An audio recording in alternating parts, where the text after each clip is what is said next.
Greetings, sir and sirettes, and welcome back to From the Depths with me, Lathrix, and of course, welcome to the sandbox mode, in which we are going to be doing a little bit of research and development. In today's episode, I would very much like to try and build my first ever hovercraft, and then if we have time, do a little bit of work on our other vehicles, although that really depends on how much time we actually have. Now, the vehicle you see in front of you is not one of my designs, as you can probably tell by the fact it actually looks pretty good. It is actually one of the lightning hoods. Now, this is an enemy we haven't fought yet, so I won't be spawning in any other vehicles from this faction, but after asking around as to which vehicle I should spawn in to get a basic grasp of how their hovercrafts actually work, a lot of people told me to spawn in this one, because it's cheap, it's not very spoiler heavy, and the weapon isn't particularly powerful, so nice and simple, and let's see how it works.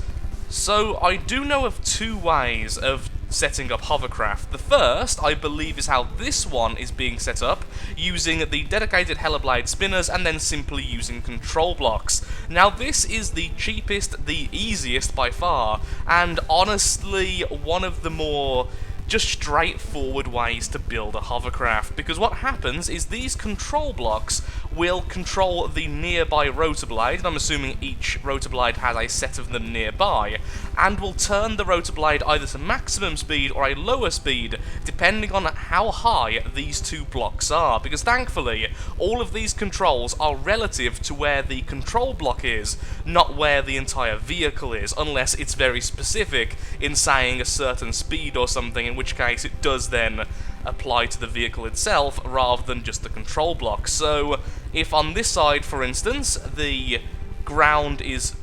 further than 8 away, the rotor blade will turn on, and then if it is closer than 8, other way around, sorry. If the ground is closer than 8 meters to this block, it will turn on to full. If it's further than 8 meters, it will slow down.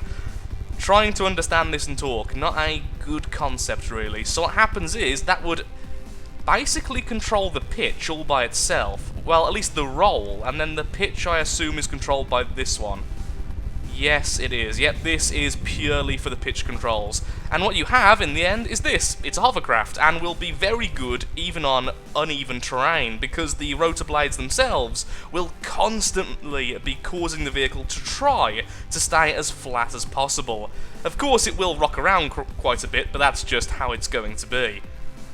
Quite fast as well. Now, it does have quite a powerful engine, which seems to be very fuel inefficient, although it doesn't need that much engine power simply to run the rotor blades and the thrusters. I'm assuming all of that engine power is for the laser.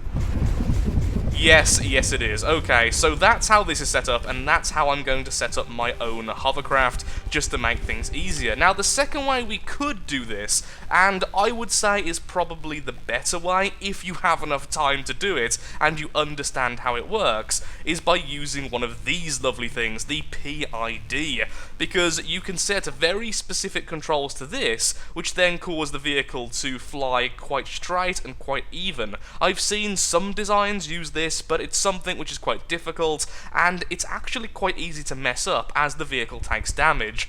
Although honestly, so is this way of building, so I'm not 100% sure how I'm going to end up doing this, but I think for my very first hovercraft, I will use the the rotor blades and control blocks, and then perhaps in the future I will mess around with this, maybe on a stream or something, because I will need to actually learn how to do that. A little while later, so right now we have a 1000 volume craft. It's made out of only light alloy metal. It has a very small engine block in the centre, which is giving us a grand total of 4000 engine power. And then we have some very small dedicated Hellerblade spinners located in several parts of the vehicle. So what should happen, now I'm not saying this will happen, but what should happen is when I let go of this vehicle, it should slowly go towards the ground, and then when either the front or back starts to dip, it should start going upwards, and then it should be able to maintain a certain height. It currently doesn't have any pitch control, it has no natural roll control, and the centre of mass is really in the wrong place, because it's just a test shell. Well, letting go now.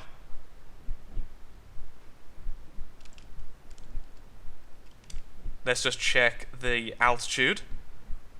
Yeah, okay, that is working. So there we are. That will not go any lower or any higher. It's actually hovering at a certain altitude, so it is definitely working. One thing I did notice while I was making this is that this will actually work over water as well, because it detects water in the same way it can detect land. So that's really, really cool. This will not only be used in the land campaign if we make it well. I'm not crazy about the shape just yet, and it looks more like a spaceship than anything else, but for a test, it'll do, it'll do. So now we need a pitch control, which will go on the back, and then we need thrust and an AI. At that point, we should have the very basics sorted. As much as it looks really silly right now, this thing is actually managing to keep its altitude really well. It just needs much better pitch controls. So one way we could do that is actually having these rotor blades a little bit further out, or by having dedicated rotor blades, or even a very basic PID system. Either way though, for just slapping on some thrusters, I am amazed that this thing is actually working. Okay. So, I've stopped it for a second here because now the ground becomes uneven, and I'm almost certain this thing will not be able to pitch itself upwards fast enough not to crash, particularly at this speed. So, just a warning. You're kidding me. You are actually kidding me. It's able to do it. And then it goes down. Well, it should go down now, but the thrust is too powerful. So, obviously, this thing needs to be a little bit heavier, and the center of mass needs to be lower, but it was able to actually dodge the mountains and go up naturally, because the front, as soon as the front section detects that the ground near the front is rising, it will then raise the front to compensate for this. It's an automatic detection system, essentially. It is going down, just not fast enough. The thrusters, I think, are pitching upwards a little bit too much. So this is where I'm going to end building this vehicle. So this one now is a fully fledged hovercraft. Yes, it looks terrible, and yes, it's moving around far too much because it was a test and nothing else. It's not balanced, and the pitch control still isn't properly in there or anything like that. But it does work, and that was the whole point, just to make a functional hovercraft somewhat quickly before I move on to making something a little bit more serious. So it has everything you could possibly want. It has weapons, detection, AI, movement capabilities, ammunition, fuel. It is a functional craft in all purposes. So, let's spawn in an enemy just to test out the weapons to make sure it can actually work, and then I'll start making something a little bit more permanent. So, let's spawn in something we've seen before. I've not seen this one, the Scarab. So apparently there are enemies I haven't seen yet, so let's just spawn in the Orion, which is absolutely miles away.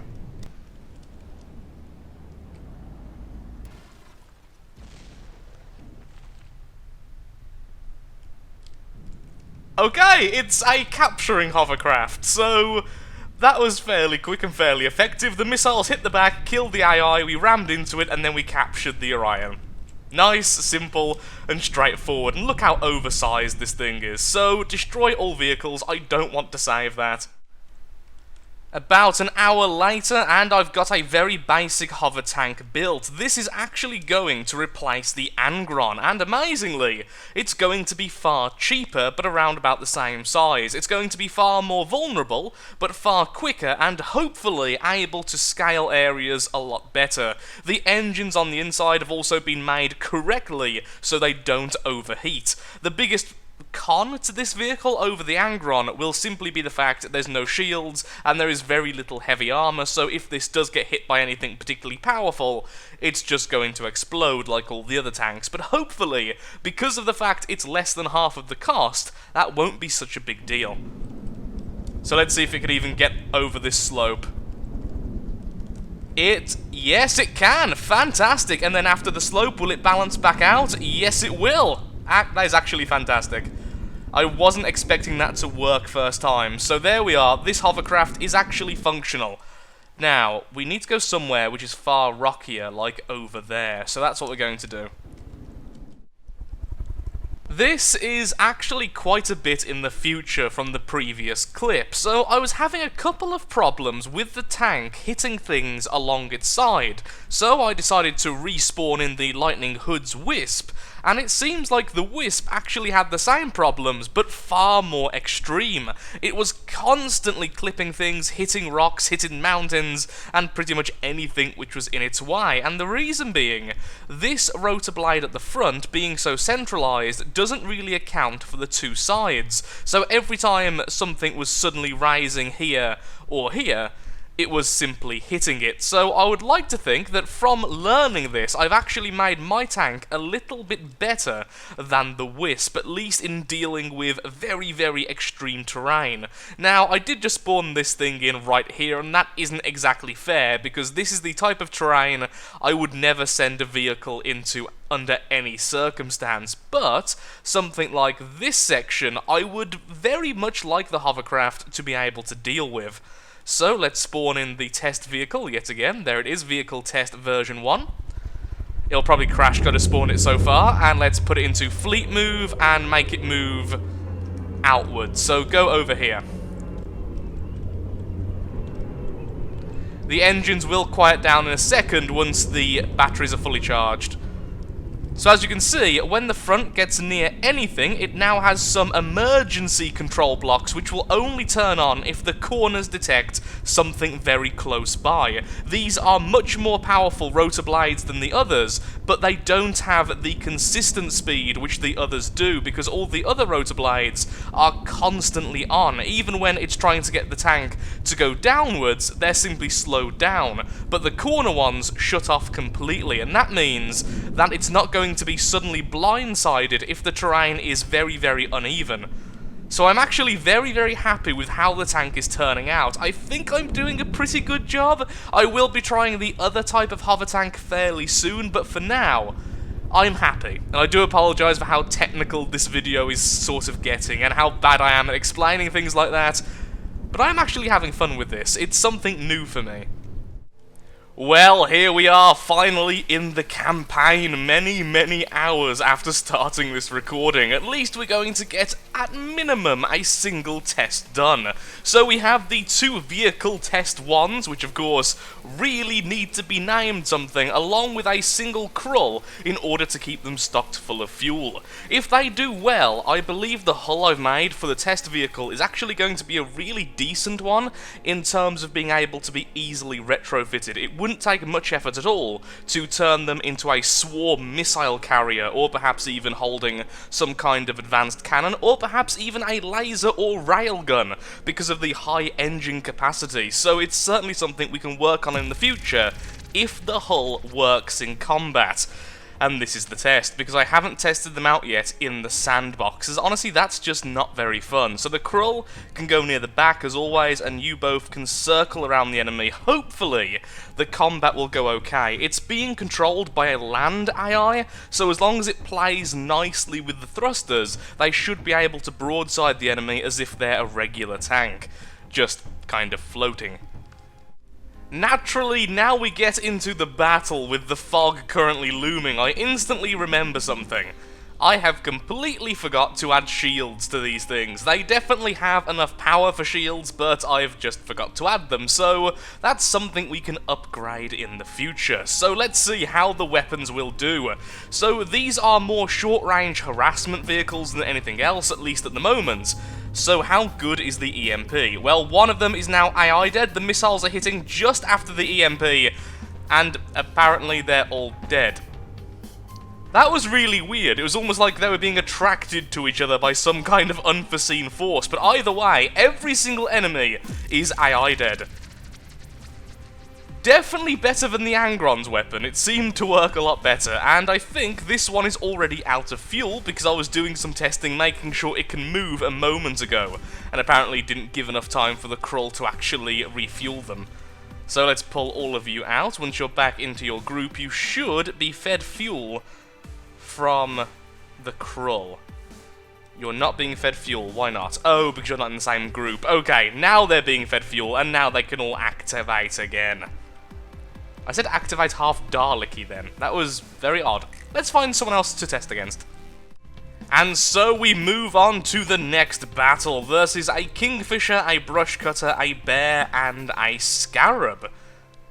I don't think I've seen that before. I don't remember the name anyway, so that is an enemy I perhaps haven't seen, which is actually really, really fun, considering how long we've now been fighting against the Steel Empire. So let's just spawn in to make sure the water doesn't spawn in first this time, and let's see how we do. First things first, let's have a look at the Scarab.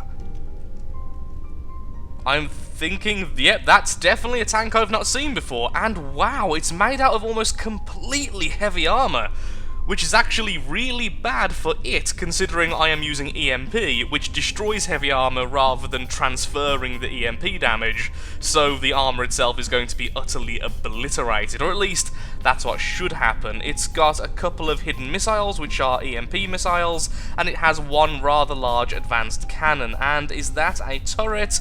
I think it is. I can't imagine this thing can only fire forwards. That's a really cool design. That's how the Angron should have looked, although I'm not overly keen on how the front kind of sticks out like that. It is a really cool way to do the heavy armor. Begin the battle. Our EMP is very inaccurate. Hopefully we can get a bit closer very soon. Oh, taking so many hits! I don't know why that went straight forwards then. That really should have been broadsiding. I think I may have the settings a little bit too lax, because that got far too close. One of the enemies have been destroyed, although that was mostly from the missiles. The EMP soloing the next enemy, and massive explosions from the Scarab. I'm not too sure what killed it. Well, did the damage, but it was very, very painful indeed. So as you can see, the heavy armor is being peeled away by the EMP, rather than the EMP damage being transferred. He was actually doing quite a good job. Maybe I underestimate the power of heavy armor against EMP damage. Have both of my vehicles run out of fuel? They have. Clearly I'm still not refueling correctly. I will have to check that after the fight. The Krull has also been very slightly upgraded. It now has one more missile and it has more ammunition. That's why it's still continuously firing the volleys this far into the battle. It means the Krull is actually a decent combat vehicle now, rather than just being a mobile refinery. Goodbye. Lovely. Is that the last enemy? No, there is still an enemy left. What is... Oh, the enemy Scarab is still there. Stop. No, why? Just stop firing. If these missiles don't kill it, we can steal it very, very easily. Please don't kill it. Krull. Good. Hello, Scarab. The Scarab has a transmitter attached to the fuel. Scarab, why are you listening to your fuel? Oh. Oh, I see. The AI was just underneath there. I feel like perhaps they simply mirror moded whilst building, and that's why there was a transmitter attached to this thing. I wonder how much this is worth. Well, first of all, we're going to save the Scarab, because I do want to spawn it in later to have a quick look-see at it, to see if we can perhaps retrofit it to be something of use to us, but for now, I think I'm just going to scrap it. So, thank you very much for the bonus resources of that fight. 25,000 resource, that is absolutely fantastic. The refueling problem has now been fixed, although after looking back at the footage and looking at how much fuel we've been using, I have to say the new hovercraft cannot be used as our main force. Although it is doing very well, the amount of fuel it consumes is over 8,000 resource worth per battle, at least between the two of them, which is the equivalent of losing a cultist and a half every single fight, which just is not worth it. We also need more than one Krull to provide that much fuel between battles, so I'm not quite certain what I'm going to do about that. The main thing I can do, although I don't really want to, is perhaps to weaken the weapon a little bit so it's more efficient, taking away the overclock so that the engines don't have to provide so much power towards the batteries. This way we would have a direct way of controlling fuel consumption. As nighttime arrives, it's time to move on to our final test of the day. Let's see how the hovercraft do when very, very outnumbered. If we win this battle, even with the massive fuel consumption, I will consider the hovercraft a success. Already they are outshining the Angron, but can they battle and win when the enemy have a sheer force advantage? If we lose this, there is no shame, but if we win it, it will be glorious. And against us, we have a bear, a Scarab, a bear, a kingfisher, and a brush cutter. So let's begin.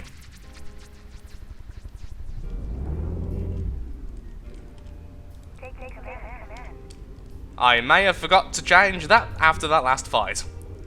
Once again, the inaccuracy of the weapon showcasing. 1 hit against the bear with the EMP, 2 hits against the bear, sadly not doing that much.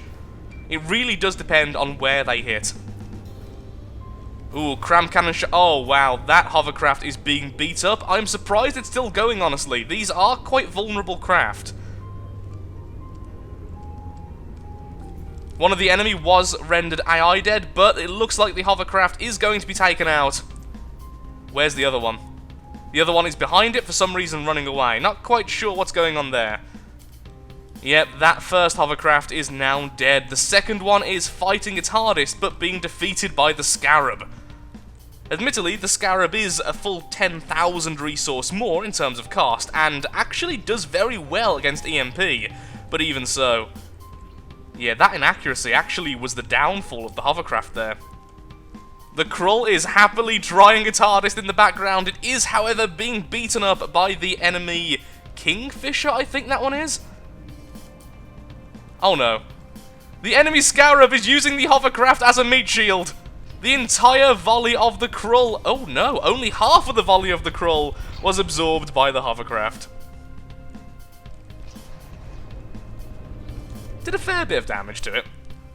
I'm surprised that heavy armor is actually a pretty good counter against EMP. I thought it died easier than that, but apparently not. I do think that the particle cannons do need a little bit more accuracy though, even though their lack of accuracy is fueling their damage, which is why they're doing so much damage even whilst shooting every second. It's just far too inaccurate. I think an increased charge time is what's going to have to happen. The Krull showcasing how hardy it is, despite the fact it is essentially just it is alive! It is a living fuel refinery. And that's its main purpose. It's still surviving hits fairly well. Keep on tanking, Krull. I believe in you. The first of the hovercraft is now officially dead. The second one is just downed. Are those missiles even in range? Yes, they are. Sadly not taking out the turret. Yeah, this is definitely a loss. There's no way we can come back from this. Even if the Krull releases a volley now, it goes for the right enemy, which is sinking in the water, it's just not going to happen. Stop bullying my hovercraft.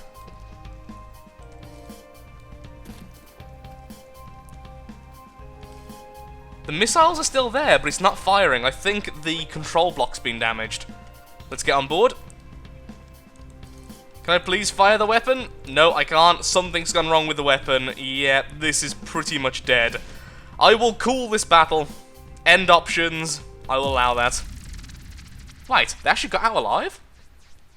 No, I was going to say, that would have been bizarre. So, eventually, the enemy were able to defeat us, though I think the hovercraft has a lot of potential. It does need a couple of changes, especially in terms of the cannon itself. It needs to be more fuel efficient, or at least cost less energy per shot, and it needs a very small accuracy buff. Not by much, considering it's meant to be quite close quarters, but just a little bit. In that last fight, it could have easily defeated the Scarab, or at least took off the weapons, if one of the shots actually hit. So with that, thank you so much for watching. If you have enjoyed the video, then of course, likes, favourites, shares, comments, all that good stuff helps out me, helps out the channel, and most importantly, shows that From the Depths is a series you wish to see continued in the future. Thank you so much for watching, and goodbye. In the next episode, we will improve on the hovercraft.